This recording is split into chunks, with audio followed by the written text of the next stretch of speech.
Bismillahirrahmanirrahim. Alhamdulillahi rabbil alamin. Allahumma salli wa sallim ala sayyidina Muhammadin miftahi babi rahmatillah adada ma fi ilmillah, salatan wa salaman daimaini bidawami mulkillah wa ala alihi wa sahbihi wa man walah, amma ba'du. Ibu semuanya yang dimuliakan Allah Ta'ala, mudah-mudahan sore hari ini kita semuanya dapat berkah, karena kita sama Allah Ta'ala diundang dan dikumpulkan di satu tempat yang diyakini rahmat Allah turun di tempat ini. Orang bisa membangun bangunan yang sangat megah dengan biaya yang sangat mahal, tapi tidak ada cara untuk menurunkan rahmat Allah kecuali dengan cara seperti yang kita lakukan di sore hari ini, dengan zikir. Kemudian tadi hataman apa? Maulid. Baca Yasin, Waqiah, baca Quran sudah. Tadi Assalamualaikum sudah. Tadi sempat tak kira baru mulai maulid ini. Sidahnya Assalamualaikum soalnya. Ternyata mungkin nunggu saya tidak datang-datang kan. Itu jadi di antara aktif, makanya kalau itu rahmat Allah jangan hanya turun ketika kita di sini. Nah, termasuk yang bisa menurunkan rahmat Allah Ta'ala adalah zikir. Dan di antara zikir yang berbagai macam dengan keistimewaannya masing-masing, yang mungkin sekarang ini harus kita lazimkan adalah memperbanyak sholawat kepada Nabi Muhammad Sallallahu Alaihi Wasallam. Salah seorang ulama yaitu Syekh Ahmad Zaini Dahlan, Mufti Syafi'iyah di Tanah Haram, yang merupakan gurunya para alim ulama Nusantara, sanad keilmuan kembali ke mereka. Bahkan Habib Ali Al-Habsyi Shahibul Maulid juga muridnya beliau.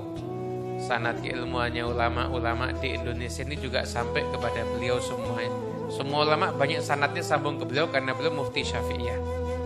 Dalam kitabnya Taqribul Usul li Tashilil Usul li Ma'rifatillahi war Rasul, beliau mengatakan begini.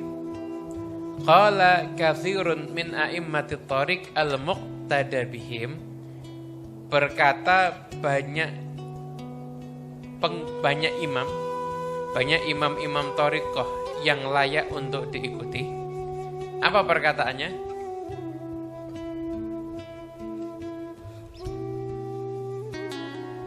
Apa perkataannya? Ini tersela order air putih tadi. Ini perkataannya Syekh Ahmad Zaini Dahlan. Innal ishtighala bis salati ala nabiyyi sallallahu alaihi wasallam min a'zami asbabil fathi ala al-abdi. Wa annaha taqumu maqama syekh fit tarbiyah. Sesungguhnya menyibukkan diri dengan memperbanyak salawat atas junjungan Nabi Muhammad SAW, junjungan kita, maka itu adalah sebab teragung untuk orang itu bisa mendapatkan futuh. Futuh itu artinya apa? Terbuka. Terbuka apa? Terbukanya semua pintu kebaikan, termasuk pintu hubungan dengan Allah, pintu hubungan dengan Rasul, pintu hubungan dengan kekasih Allah, pintu ilmu manfaat, pintu rezeki barokah. Terbukanya semua pintu kebaikan itu sebab yang teragung adalah ketika orang istighal, sibuk, bukan cuma baca, sibuk sholawat atas Nabi. Bahkan sholawat atas Nabi itu kedudukannya seperti kedudukan guru yang mendidik. Wa qad wasala biha ila ma'rifatillahi ta'ala katsirun minal 'arifin lam yakun lahum syaikhun ghairu dzalik. Kadang-kadang orang itu bisa sampai ke Allah Ta'ala, banyak orang-orang besar, padahal dia nggak punya guru selain sholawatnya dia kepada Nabi Muhammad SAW. Ini saya bawa kitab, judulnya Min Ma'arif As-Sada As-Sufiyah, karya Muhammad Khalid Thabit. Nah, beliau mengatakan begini, saya ketika mendengar ucapan ini, walaupun ucapan ini maknanya banyak ya. Jadi orang itu suruh sibuk sama sholawat. Kenapa? Sholawat itu nanti membuka pintu-pintu kebaikan. Membuka pintu-pintu kebaikan. Hajat Anda yang mungkin Anda impi-impikan tapi belum kabul-kabul, nanti mungkin kuncinya ketika Anda sholawat sama Nabi. Itu hajat akan kabul. Yang bingung, anak saya kok nakal, anak saya kok begini. Sholawat sama Nabi Muhammad. Kenapa nasib saya begini? Sholawat sama Nabi Muhammad. Karena kadang-kadang nasib pun bisa berubah karena sholawat. Nasib itu bisa berubah karena sholawat kepada Rasulullah Sallallahu Alaihi Wasallam. Kisahkan ada salah seorang syekh, namanya Syekh Abdul Maqsud Muhammad Salim. Beliau penulis kitab Anwarul Haq fi Sholati ala Sayyidil Khalq. Penulis kitab Anwarul Haq. Beliau menceritakan, dikisahkan beliau itu awalnya adalah seorang petugas keamanan. Petugas keamanan. Dan awal-awal beliau itu menjabat jadi petugas keamanan itu, beliau itu memperbanyak salawat kepada Nabi Muhammad SAW. Beliau mengatakan, saya pada mungkin beliau dalam perjalanan hidupnya, saya itu tiba-tiba hati saya terikat dengan salawat.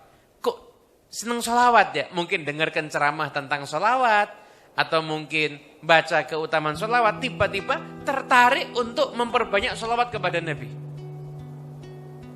Akhirnya, aku menjadikan sholawat itu sebagai wirid, dan mulai aku hitung. Dan berkat taufik Allah, wiridku pertama kali, itu aku mulai wiritan 1000 pagi, 1000 sore. Itu berarti mulai sore, asar sampai malam, 1000 pagi 1000 sore. Itu. Kemudian setelah itu, pekerjaanku ternyata aku ini jadi diangkat menjadi seorang kayak pegawai perusahaan komunikasi. Di situ, karyawan perusahaan komunikasi. Waktuku semakin longgar. Karena kalau petugas keamanan kan nggak kenal waktu kerjanya, ya kan? Ini waktuku semakin longgar. Maka wiridku aku tambah lagi sholawatnya. Dari 1000 pagi, 1000 sore, jadi 5000 pagi, 5000 sore. Ketika itu. Maka ketika itu, akhirnya aku sampai bisa sholawat sampai satu hari itu sekian belas ribu kali. Itu sholawat terus. Dan nasib itu berubah. Jadi lebih bagus dan lebih bagus. Ketika itu, ketika dia sudah banyak sholawat, siapa gurunya? Nah, berarti terus kalau udah sholat gak usah pakai guru. Enggak, tetap Allah temukan dengan guru. Ini nanti kisahnya, beliau berjumpa dengan guru. Yang pertama kali menjadi gurunya yang merubah hidupnya itu adalah ini kisah ini. Yaitu ketika beliau suatu hari bermimpi berjumpa dengan Nabi Muhammad SAW. Nabi mengatakan kepada dia, la alaik fi antasluka ma'al qaum tariqah. Kamu enggak apa-apa, maksudnya kamu ikut aja dengan kelompok tariqahnya para sufi. Maka aku ikut kumpul dengan para masyayikh tariqah. Dari tariqah Syadiliyah, Naqsyabandiyah, Rifa'iyah dan macam-macam tuh di Mesir itu. Ini tinggalnya di Mesir. Asal tadi disebutkan beliau tuh tinggal di daerah Kairo. Kairo itu tetangganya Kauman sana.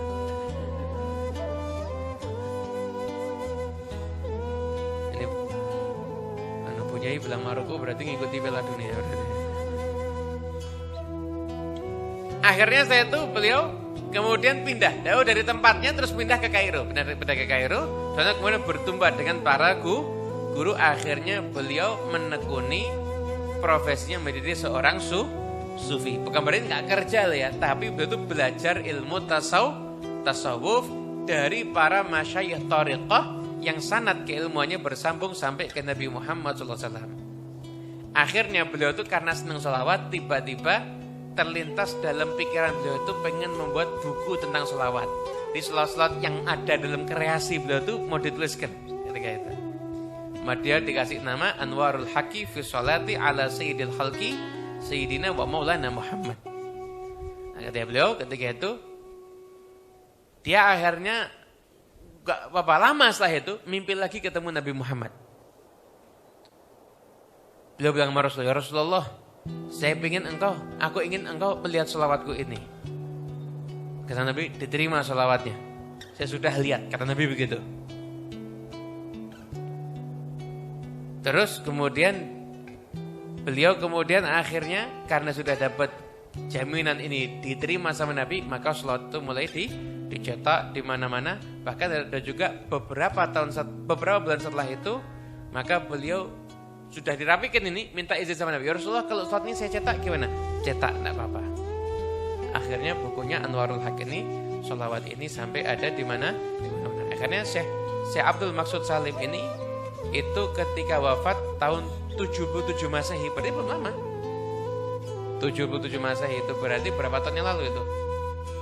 Sekitar 45 tahun yang lalu itu beliau dimakamkan di dekat makamnya Imam Syafi'i.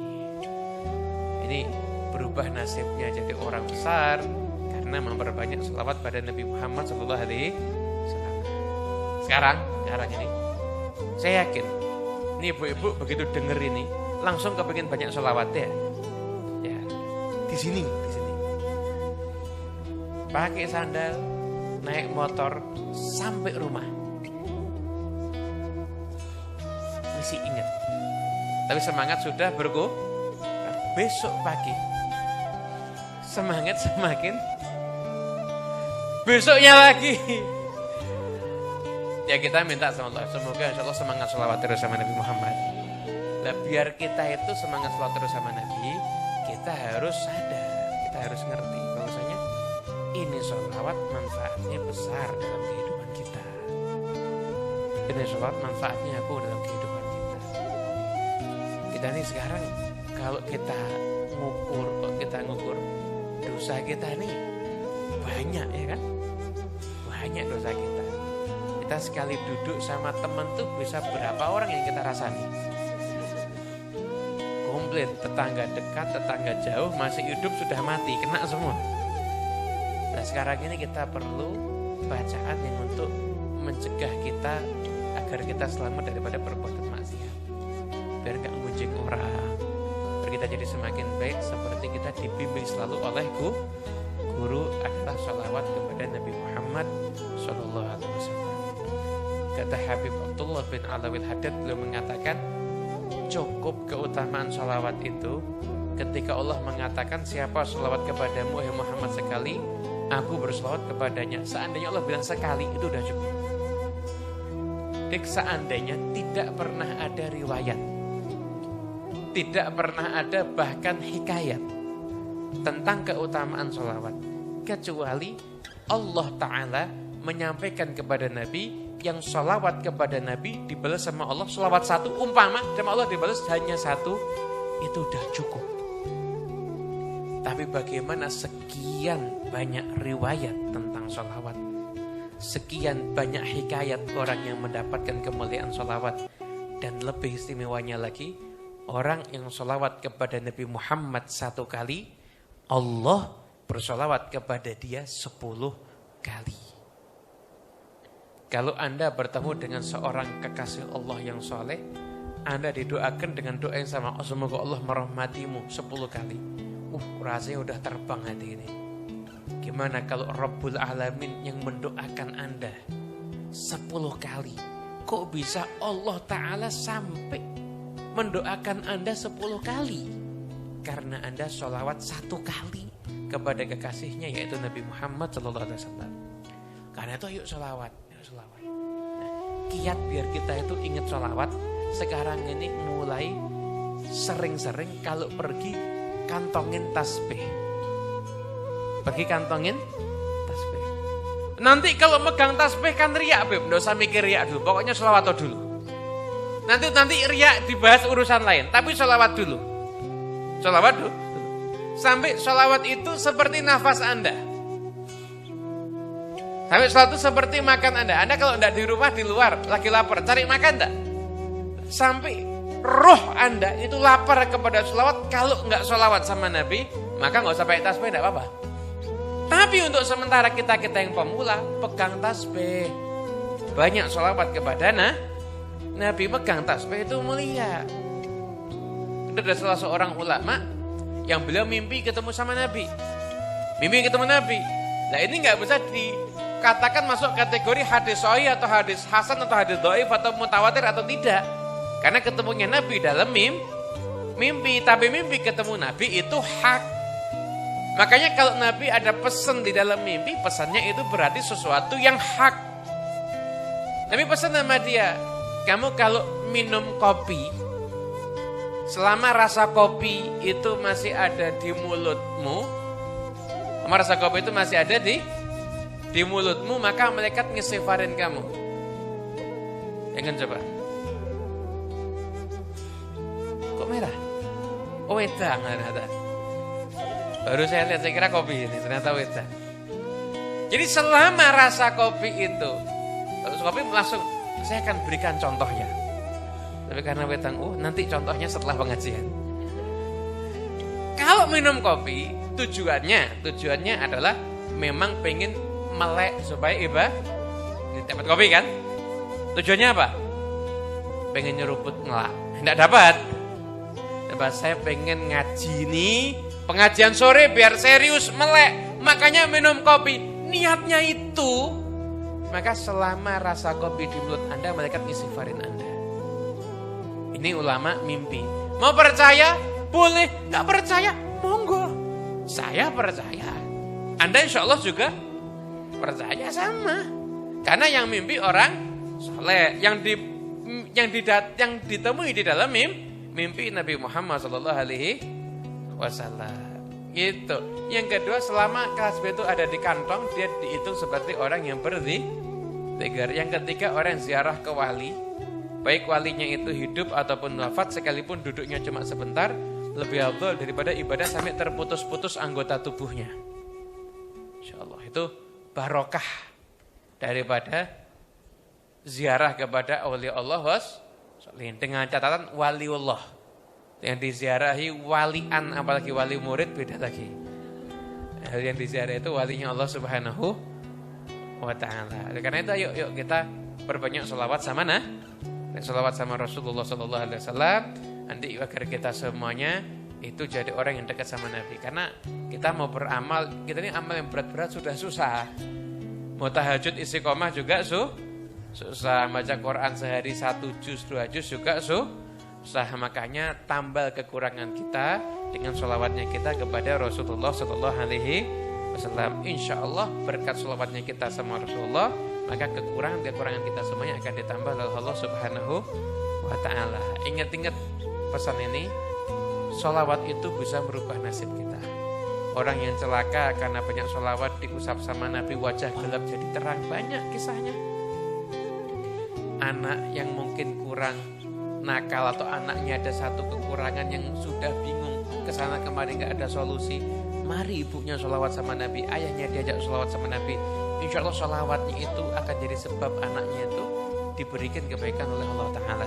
Begitu juga mungkin urusan pribadi kita yang mungkin kita masih punya banyak hutang, yang mungkin kita masih bingung dalam kehidupan. Habib ini lagi baru di PHK. Ya udah, pokoknya kamu tetap ikhtiar. Waktunya jam kerja kamu keluar rumah. Nggak mau ngapain ya? Pokoknya kalau nggak ada apa-apa, itikaf di masjid. Jadi jangan kalau sudah di PHK terus jadi malas. Pokoknya pegang tasbih ya Allah. Kalau yang makhluk nggak mau menerima saya kerja dengan dia, Engkau Tuhannya, saya mau kerja denganmu ya Allah.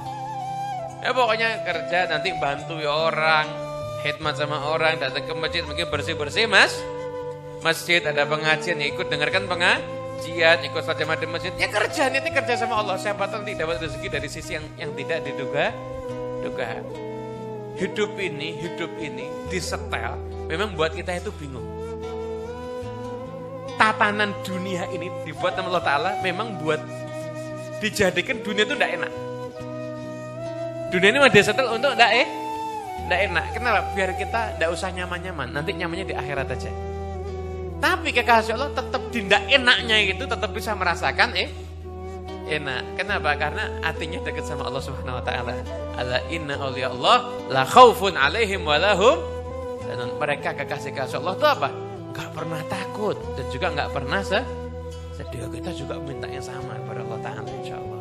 Dan insyaAllah kajian Rabu di sore hari ini mendatangkan ilmu yang berkah manfaat untuk kita semuanya. Amin ya rabbal alamin. Ala hadhihi niyyah wa kulli niyatin salihah jami'ah syamilah maqbulah fi khairi hadid dunya wal akhirah wa ila khatatin Nabi Muhammadin sallallahu alaihi wasallam. Al-Fatihah. Bismillahirrahmanirrahim.